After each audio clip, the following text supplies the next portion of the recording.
হঠাৎই হলো ছন্দপতন। বেরিয়েছিলাম খুশি মনে আমরা সবাই। এই যে দেখছো রেল ক্রসিংটা, এখানে এইমাত্র ঘটে গেল একটা বীভৎস অ্যাক্সিডেন্ট। যাই হোক, সেরকম ক্ষয়ক্ষতি হয়নি।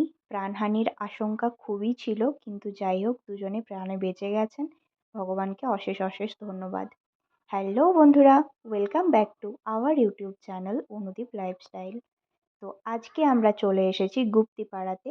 তোমাদের সাথে শেয়ার করছি আজকের একটি ট্র্যাভেল ভিডিও। আজকে আমরা এসেছি বৃন্দাবন চন্দ্র মঠে, যেটা গুপ্তিপাড়াতে অবস্থিত। কি গোশালা আছে মনে হয়।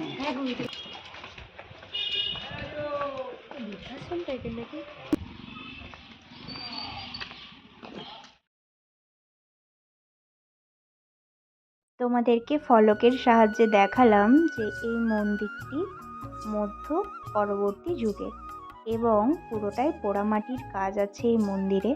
আমরা এসে পৌঁছেছি মন্দিরে প্রায় দুপুর 12টা নাগাদ, প্রায় মন্দির বন্ধ হওয়ার সময়কালে। এই দেখো রাধা মাধবকে কত সুন্দর লাগছে না? তো এখন মন্দিরে ভোগ দেবেন ঠাকুর মশাইরা।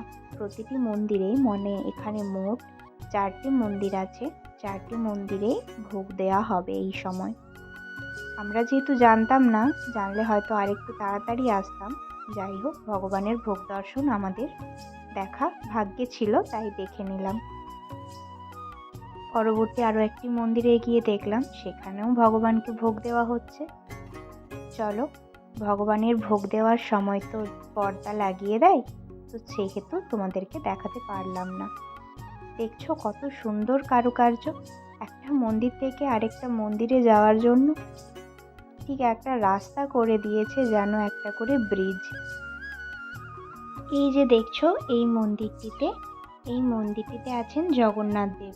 তো জগন্নাথ দেবের মূর্তি দেখে আমরা দুজনেই অবাক, কেননা এইখানে জগন্নাথ দেবের হাত রয়েছে, যা আমরা কোনোদিনও দেখিনি।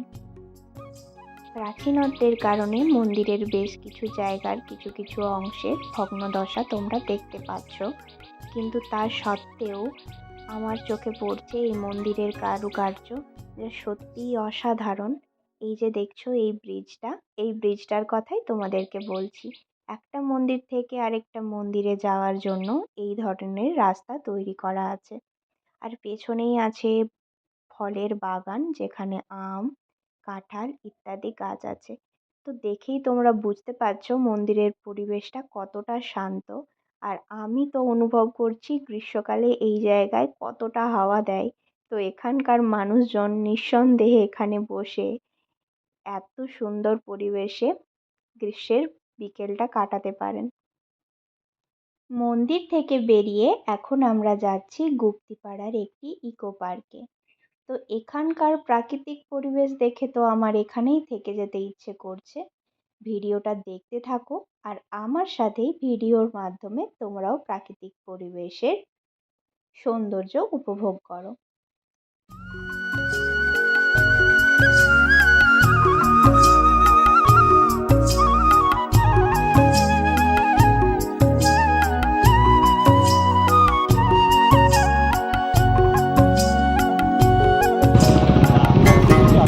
দারুণ লাগছে নারকেল গাছগুলো বসে।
আমরা এসে পৌঁছে গেছি দেখো ইকো পার্কে।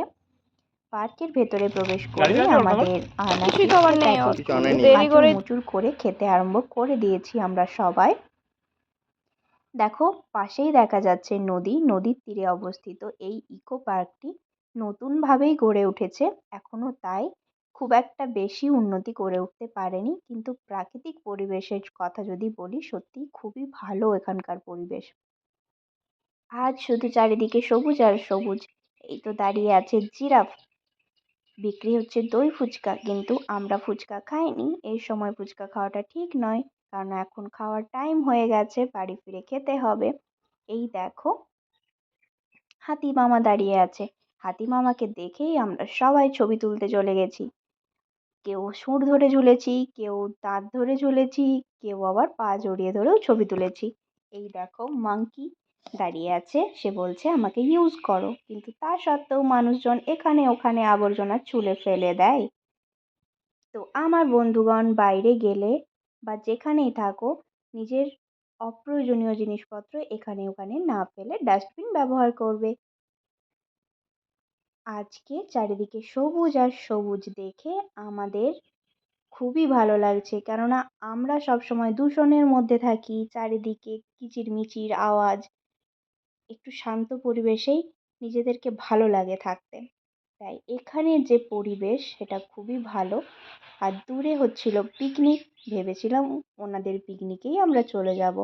এই দেখো পার্কটির নাম হচ্ছে অ্যান্থেনা ইকো পার্ক, যেটা চরকৃষ্ণবাটি গ্রাম পঞ্চায়েতের আন্ডারে।